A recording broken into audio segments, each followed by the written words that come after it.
పేద ప్రజల పక్షపాత ప్రభుత్వం, మహిళా పక్షపాత ప్రభుత్వం కాంగ్రెస్ ప్రభుత్వం అని మరి ఎంతో కాలం పట్టలేదు నిరూపించుకోవడానికి.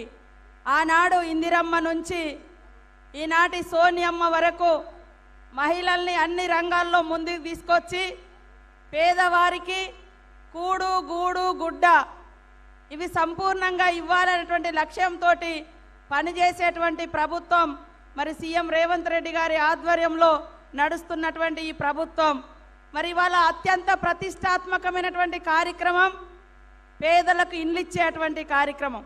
శ్రీరామచంద్రుని గారి యొక్క ఆలయంలో మరి పెద్దలు గౌరవనీయులు మన సీఎం రేవంత్ రెడ్డి గారు ఆ యొక్క కార్యక్రమాన్ని ప్రారంభించడం కోసం మా అక్కల్ని చెల్లెల్ని అమ్మల్ని అందరినీ కూడా ఇక్కడికి ఆహ్వానించడం జరిగింది.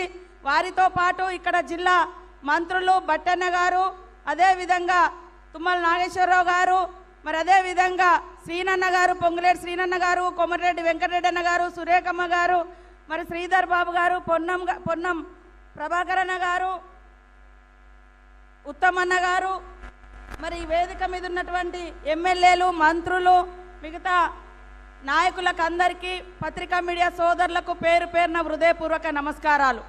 పేదల కళ్ళల్లో ఆనందం చూడడమే ఈ యొక్క ప్రభుత్వ లక్ష్యం. గత ప్రభుత్వం చూస్తే బీఆర్ఎస్ ప్రభుత్వం వాళ్ళు పెద్ద పెద్ద భవంతులు కట్టిరు తప్ప ఏ పేదలకు కూడా ఇండ్లు ఇవ్వలేదు.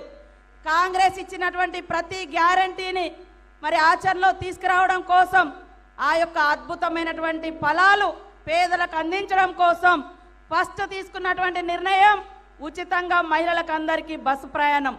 ఆ బస్సు ప్రయాణం మూలంగా ప్రతి ఇంట్లో మహిళ తన అవసరాలను తీర్చుకోవడం కోసం గతంలో టీఆర్ఎస్ ప్రభుత్వం పేదలెక్కే బస్సుల మీద విపరీతంగా రేట్లు పెంచింది.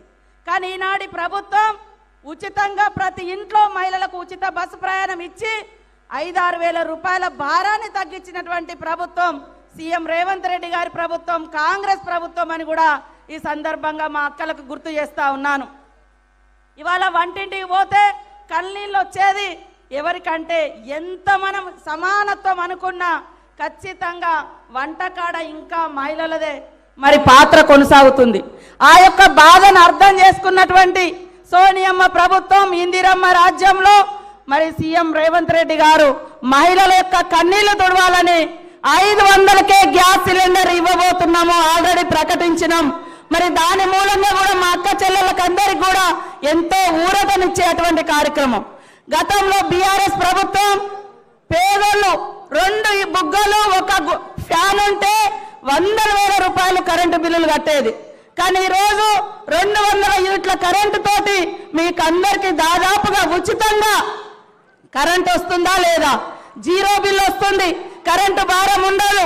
అదే విధంగా ప్రతి ఒక్కరికి ఆత్మగౌరవం ఆశ్రయాన్ని ఇచ్చేది గూడు. ఆ గూడు 5 లక్షలతో ఇస్తామని మాట ఇచ్చినాం. ఆ మాట నిలబెట్టుకుంటాం శ్రీరామచంద్రుని గారి యొక్క ఆలయంలో మీ అందరి సన్నిధిలో అని కూడా ఈ సందర్భంగా తెలియజేస్తూ మా అక్కలు, అన్నలు, పెద్దలు, ప్రజలందరి యొక్క దీవెనలు ఇందిరమ్మ పాలన మీద మరి ఉండాలని కోరుకుంటూ ప్రజా సంక్షేమమే ధ్యేయంగా ప్రజలను ఆర్థికంగా ఇబ్బందులు లేకుండా ఆ భారాన్ని కాంగ్రెస్ ప్రభుత్వం మోస్తూ ప్రజలకు అన్ని రకాల అనుకూలమైనటువంటి సౌకర్యాలు కల్పించడమే ధ్యేయంగా పనిచేస్తున్నటువంటి మరి కాంగ్రెస్ ప్రభుత్వానికి మీ అందరి అండదండగా దీవెనలు ఉండాలని మా అక్కలను, మా అన్నలను, చెల్లెలను, పెద్దలను అందరినీ కోరుకుంటూ సెలవు తీసుకుంటా ఉన్నాను. అందరికీ నమస్కారాలు.